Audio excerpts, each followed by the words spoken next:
morning, everybody.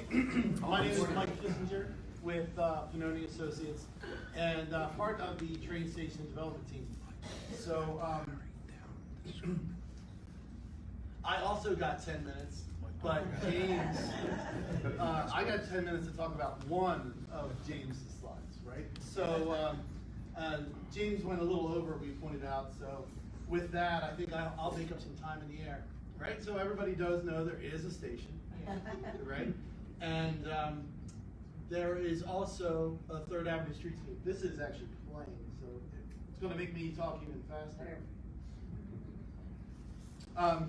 3rd Avenue streetscape is complete. So on the right-hand side, you have what the graphic representation of it was going to be.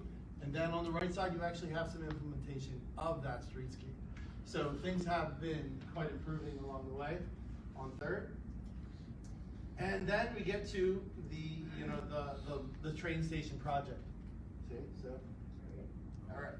So we get to the train station project and what we refer to, I think it's just the back station. So this is the master plan that was created. And again, my partnership, which I went through really fast, is the development team is Bernard and Pennoni and EDIS, who are contractors out of Delaware. And so this is the global vision of the train station project. It's flexible and it can be moved over as we go through this. But this is the vision. And so what I can point out is the station and platforms in the far corner at Lincoln and 4th and Fleetwood. You have a relocated Fleetwood. You have 4th Avenue on the right-hand side with offices broken into 2 different phases. And then you have a residential side on the left-hand side with, again, a parking garage in the middle, which I think James alluded to, there might be questions about. So that is the master plan for the station. And then the platforms themselves. So what we've done over to recently is we've really pushed on these platforms. PennDOT and Amtrak have been collaborating, trying to get the platforms and the station located. We have, this is not the current rendering, this is, I don't think there'll be purple up there, but what, well, we can take votes later, I guess. But the 4th Avenue tunnel, pedestrian tunnel, was one of the biggest things. And we talked with the chief and staff, and we talked with a lot of the city council about making that pedestrian way as safe as possible. And we also turned around and really tried to pull in the rest of Coatesville through this platform. We are in talks with Amtrak weekly to progress the track design as well as the platforms. And we are at 90% design on that and look forward to the future. The garage, right? So the garage in the middle there. Yeah, go back one. There you go. So the garage in the middle is fully designed. Through work with PennDOT and the city, we have a fully designed parking lot, which I believe is about 500 cars, and it's ready to go. It's there, and we just need everybody else. So like things like SEPTA and everyone else coming back to the table is great news for Coatesville. So we have private development. Again, I just pulled off the 2 sides. So we have the office side on the right-hand side, and we have a residential side on the left. We've had some great interest on the left side of this parcel for a ground-up structure that we've been going through.